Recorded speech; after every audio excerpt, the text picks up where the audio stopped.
All right, getting ready to go.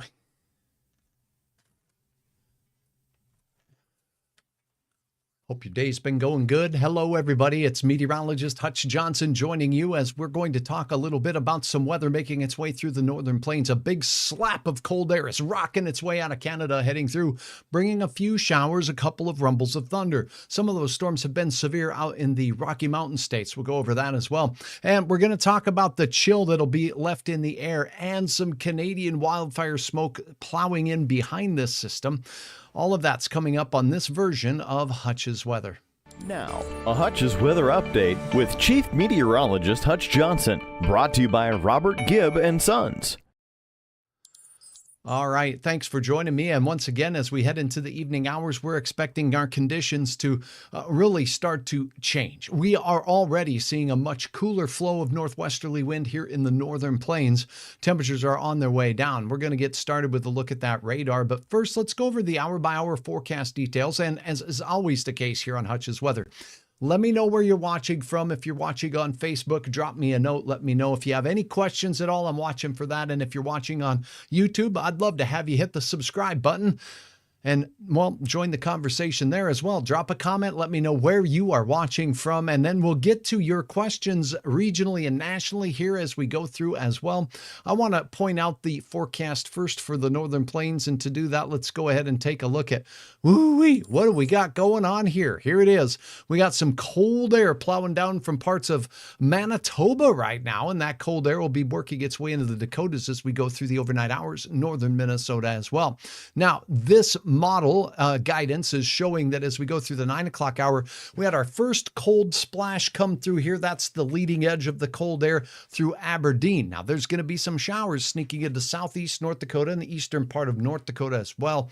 And also up into the arrowhead of Minnesota. But this back second wave is from a secondary cold surge of air that's heading our way. And it's forecasting a chance for some spotty showers of rain, locally heavy in places, not expected to be severe with this.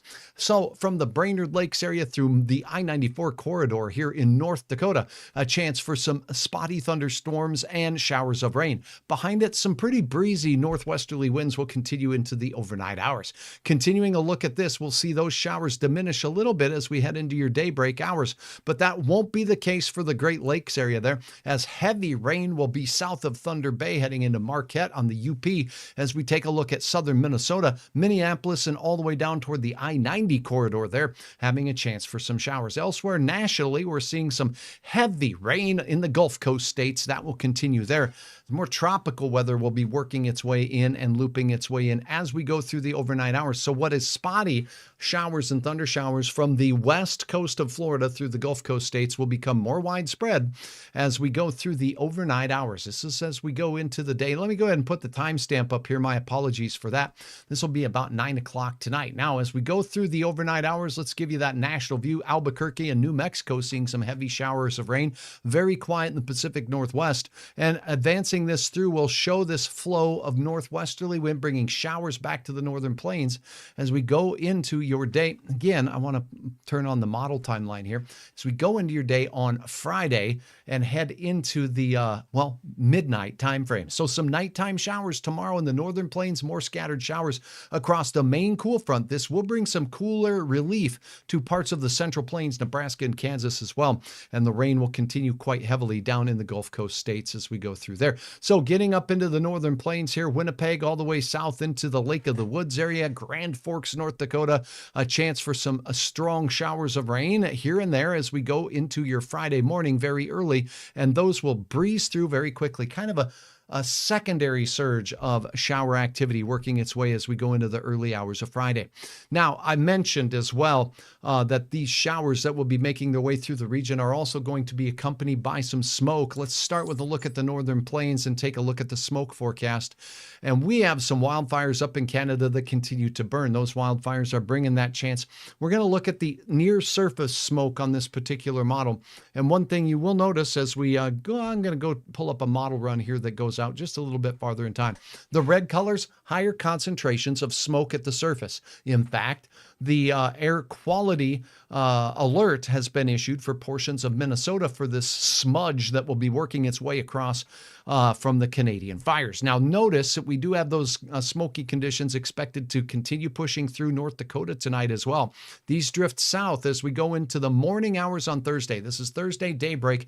Heavy amounts of smoke central Minnesota into South Dakota. That moves through and it will be a little bit of a relief, but it will not last forever as we take a look at the upper level smoke. We'll still be seeing a train, if you will, of smoke from wildfires making their way through as we go a little bit farther out in the forecast period. So this cool, drier air working its way in will bring the smoke behind the cold front and then a little bit of a break. Could likely be returning, though, as we close out the end of the weekend. With winds returning from the south, it's a sure bet we'll probably be seeing more of it here in the northern plains. Let me go ahead and check and see if we do have any questions. Thank you so much for your sharing of support through stars on Facebook. And, well, for those of you watching on YouTube, I sure appreciate that as well. Let me double check and see what we got for questions on here, trying to make sure I'm keeping up with your requests. Brenda's asking for my not please, and oh no, that's definitely windy, says Scott in the beach area. With the smoke just pushing through. Again, we're getting Bemidji reports as well, some smoke making its way in there. Hi from Jamestown, says Linda Brown. Ashley, North Dakota, checking in. Arlen, it's good to have you on board as well. So thanks so very much for joining me. If you do have a question, make sure you let me know. But let's go ahead and take a look now at what we have going on elsewhere across, well, the nation. Now, how much rain are we expected from this? Let's start with the northern plains. We're going to go to the model data here once again, and then we'll look at the current radar and show you where things are happening right now, because we do have a few areas with some thunder shower activity. But for now, we're going to switch this over to a look at total precipitation amounts. And this is an hourly updated model. I do not think there's any forecast model out there as a meteorologist who's been practicing this stuff for 30 years that does a consistent job time after time of tracking individual thunderstorm cells. And for that reason, when you look at forecast guidance, that's why I call it guidance and not a forecast, because this guidance will give us an idea of how heavy the rain may be, but the precise location of it, sometimes it can be a little bit deceiving by what you see on these forecast models. So let's just start with that. And now let's go ahead and take a look at the forecast rainfall amounts by the time we get to Friday in the evening. In the northern plains, moving out of Winnipeg, we'll be seeing some areas of spotty heavy rain. Now, where you see the blues, there'll be some showers tracking through as we go through your day on Thursday, and then again on Friday morning, as we showed you on the models. What do these colors mean? Let me show you. Check this out. Roseau County, way up there by the international border, seeing a 1/10 or 2/10 of an inch of rain on average. Now, as we go up near Winnipeg, maybe Brandon, Manitoba in between, we could see a few areas that get some gully washers out there with rainfall amounts over 1 inch of rain. That's 2.54 centimeters for those of you who are counting in the Northland up there in parts of Manitoba. Otherwise, we're going to get these skinny little trails of showers associated with the convective type of rain showers that will be pushing their way through on your Thursday. Notice most of this will be happening across greater Minnesota. Speaking of which, if you happen to be in the Bemidji area, Babe the Blue Ox might need the old umbrella. And if not, Paul Bunyan, he'll be there close by in tow. Nearly 1 inch of rain will be possible in a few spots under some heavier showers here or there. Now, it does look like it's going to be rather hit and miss, but we did see those heavier showers moving toward the UP. Look at Houghton. Wow, some heavy rain potential up in the Northland of Michigan. We're talking anywhere from a few 1/10 of an inch to much more than that, over 1 inch, maybe even 2 inches of rain in portions of the UP as we go through. Looks like we'll see some heavy showers and thunder showers associated with this very cold air working its way through Ohio as a cold front works its way through there. Under the thunderstorms near Columbus, we could see some heavy gully washers there. And the big winners will be with the convective currents coming off of the Gulf of Mexico associated with more tropical weather there. Look at Houston. Look at Lafayette. Look at Morgan City, and look over here as we head into places like New Orleans. As we go to Morgan City, look at this. New Orleans, 2 to 6 inches of rain behind my skull over here. Let me move this over. There we go. As I get my skull out of the way, 2 to 5 inches of rain on the eastern side of Louisiana. But you get into western Louisiana, Morgan City, 7 inches. As we get into Texas, out of Lake Charles and points west of there, anywhere from 2 to, well, over the seas, the model's forecasting the potential for 14 inches of mosquito slapping moisture out there. And then Houston, as we get into your area of Texas, we'll see 1 to 4 inches of rainfall in those areas. So that is a look at what we have going on across the nation with regards to the rainfall. There is going to be some Rocky Mountain moisture working its way through the basically right along the Continental Divide. So anywhere from the Colorado Springs area and points west and west of Denver on the I-70 corridor, moving into the high plains, all the way out in the eastern plains of Colorado, we could see some La Junta showers as well. So those showers will be between now and Friday as well. That's your forecast. Look how dry and quiet things will be along the west coast of the United States, closing out the work week.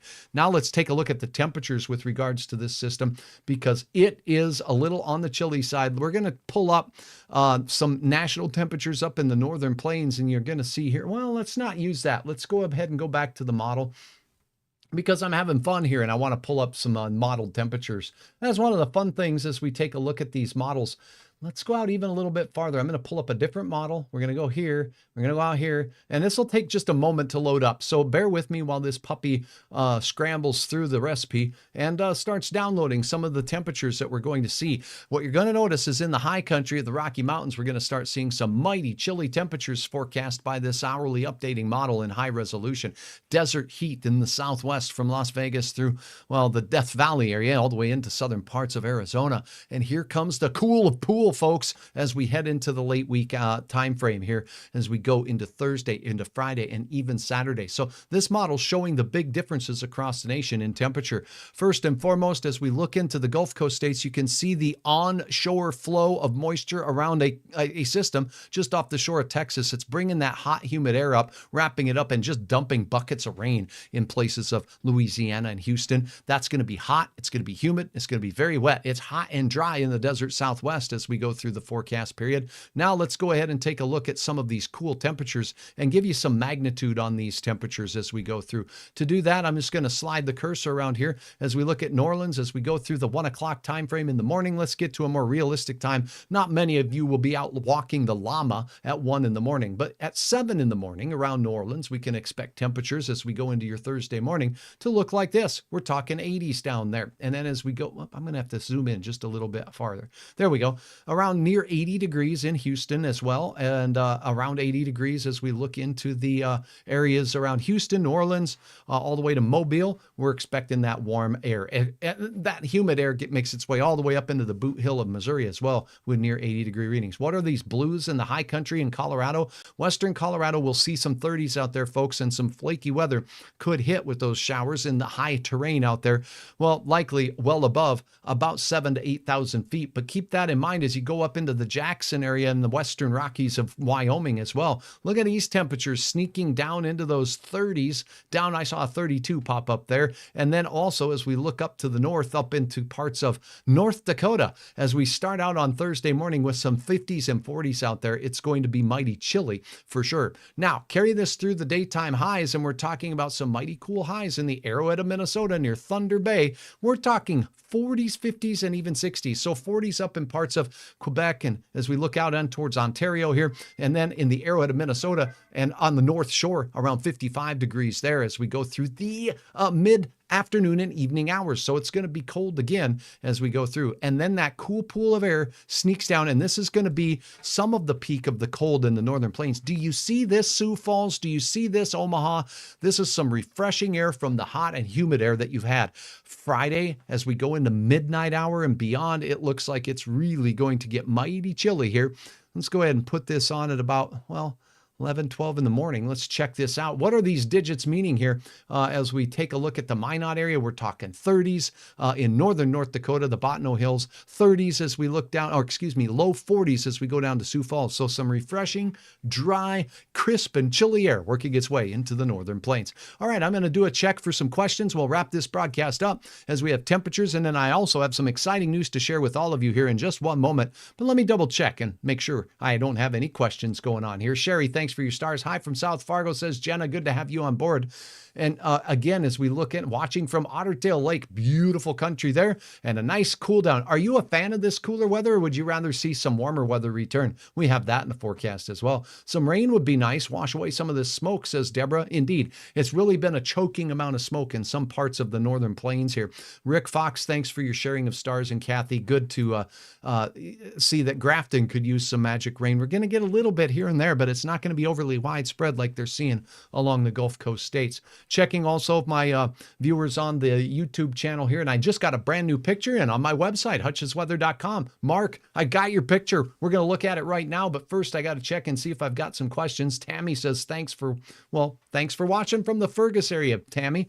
Waiting for the smoke in Fergus. It's going to be there, and it looks to bring some pretty choking conditions. All right, I got to just throw a word out to my friends out there that take the time to go to hutchesweather.com and upload your photos. Check this out. Going to the website, we'll just go ahead and look. Now, we've had a lot of wild weather out here, and with all the smoke in the air, it just provides those gorgeous setting suns. Think of it this way. The ball of burning gas, billions of miles away, millions of miles away, and that thing is basically sending light. Once it hits the atmosphere, when the sun is low in the sky, that sunlight has to travel through thousands and thousands of miles of atmosphere before it reaches our eyes. When it's straight up at noon overhead, there's only about 100 miles of atmosphere that the sunlight makes it through. So that's why sunrises and sunsets are extraordinarily colorful when the atmosphere is filled with schmutz. And that schmutz can be smoke. It can be all kinds of things, pollution. When we get high amounts of wildfire smoke in the atmosphere, we tend to get more oranges and reds bent down towards our eyes. So without further ado, let's check out your photo here. Rural Frazee, Minnesota, with the big old turkey out there. It's world's largest turkey outside Frazee, if you've ever been through the area, for you folks watching elsewhere. Mark, thank you so very, very much. Look at this awesome scene out there, that golden disc setting in the sky out there. Absolutely gorgeous sunset. Thanks so much for sharing, Mark. And now we did see some other ones here. The Callaway area, as that sun gets a little higher, it's traveling through a little bit less atmosphere to get to our eyes. Still orange delight out there, Tiffany, captured in Callaway. Have you seen the northern lights where you live in other parts of the United States? Check out this. This is Buffalo, North Dakota, not Buffalo, New York. You can see them there too. But check out Buffalo, North Dakota. Danny capturing this sky magic. This was on the last day of August. That's right, it's the 31st. And look at that light on the sky out there. You can tell that it was a little bit of longer exposure here because you can see the light on the corn stalks out there. But that's one of the ways you can really get the vibrant photos to show out. Make sure your photo taking equipment, your camera is on a tripod, holding still, and give it a little bit longer exposure time, and that should help you capture some pretty incredible photos there of the northern lights, like this one here in Purim. This Purim shot was also taken at the end of the month of August. Kayla, thank you for sharing. You can see the old Purim water tower there on the Highway 10 corridor through central Minnesota and Lakes Country. Stunning color in the sky. Okay, thanks to everybody for sharing that. Now, I've got some big news to share on Hutch's Weather, and there's a big live announcement coming tomorrow, a Facebook Live, and I'll also stream it so that you can see it on hutchesweather.com. You may need to refresh the page as you get towards 8 o'clock to make sure that you can see the Hutch's Live bar up there. Join the conversation, bring your questions, bring your ideas, because I'm building and shaping Hutch's Weather around your input. For that, I got a message for you right here. The time for the big announcement is here. Hutch's Weather is cruising forward and continues to grow. You won't want to miss this. It's the big announcement this Thursday, September the 5th at 8 p.m. live on Facebook. And don't forget to bring your ideas. All right, so that exciting announcement is coming very soon here, and very excited to be bringing you another step forward in Hutch's Weather, and I hope you can join the live broadcast. If not, you can always get the latest on hutchesweather.com. Now, let's sneak a look at what we have going on with regards to our forecast here in the northern plains. We're looking at Fargo, Minnesota, up into South Dakota and eastern Montana. Let's go. Here it is. Temperatures first thing in your Thursday morning. We're starting to see some pretty cool colors here, folks. Look at those low to mid 40s out there in places like the oil patch north of Williston. So Crosby, North Dakota, Plentywood, Montana, Scobie. You're going to be seeing some chilly air up there. Minot 48 is not as great unless you really like that crisp chill. And it's coming with a northwest breeze, 10 to 20 miles per hour first thing in the morning. Here in the Red River Valley of the North, we're talking temperatures in the mid-50s to start your day. Still some spotty showers here and there, particularly across northwest Minnesota. And as the model just showed, we could have some renegade showers moving through parts of North Dakota as well. That's how you get your day started. All right, now check it out. Thursday afternoon in the Northern Plains. Look at Minneapolis, 71. You have to look hard for 70s on here, folks. Spotty showers mainly on the Minnesota side of the river in the afternoon and evening, as we showed you on the model. High temperatures in the afternoon will likely be in the 50s in the Arrowhead and along the Iron Range of Minnesota. Red River Valley, only some 60s out there. It's going to be a cool one. Look at Devil's Lake, North Dakota. Great fishing out there. Hey, you know what? Those walleyes will be a nibbling because the temperatures are cooling off. And we'll have some walleye chop on the water with north-northwest winds, 12 to 27 miles per hour in the open country. A few 70s out there in parts of southeast Montana and in central South Dakota for the capital city, Pierre, at 70 degrees. Otherwise, it's going to be a chilly day. Your 7-day planner for the Fargo area, which is Hutch's home stomping grounds. Check it out. Thursday, spotty sprinkles, 69 degrees. And that's going to be another day in the 60s, folks, on Friday as we close out this week on a cool note. Then on Saturday and on Sunday, we start a warming trend after a very cold start. The peak of the cold will be Saturday morning in the FM area, Fargo-Moorhead, 39 degrees. Warming up into the mid-70s, back into the 80s again next week, so we're not done with summer-like temperatures. But I do want to point out a few areas in the Northern Plains on your Saturday morning. We'll see some chance for some spotty areas of frost. Northern Minnesota. It depends on where it's driest, really. We'll keep you posted on that. But when temperatures dip down in the 30s, how low can we go? Here's your record low for Fargo this time of the year. 26? Oh, get out of here with that. I am not ready. Hutch is not ready for that. Okay, let's double check with any questions, see if anybody has any comments. Otherwise, I'm going to wrap up this version of Hutch's Weather. Thanks so very much for joining Justin from Thief River Falls. No more smoke. It's been nasty out there. I hear you. That's the way it's looking, though, with that smoke in the forecast. Hi from Ada, Minnesota. Good to have you on, Connie. Thanks so much. Justin just says, no snow, please. So it's an all request Wednesday night, and Hutch is here to please. And I'm going to make sure that that snow stays out of the Fargo forecast and the Thief River Falls forecast for you and for you. But for now, I'm meteorologist Hutch Johnson. I hope to see you tomorrow night, 8 o'clock Central Time, live on Facebook, a scheduled event. It's a big announcement. I can't wait to tell you about it right here. Until then, have a wonderful evening. I'm meteorologist Hutch Johnson. Remember, you can always find your latest forecast on hutchesweather.com. Make sure that you allow the website to track your location, and it'll get you the forecast information you need. And if there's any warnings in your area, it'll tell you that too. For now, I'm meteorologist Hutch Johnson. Have an awesome night.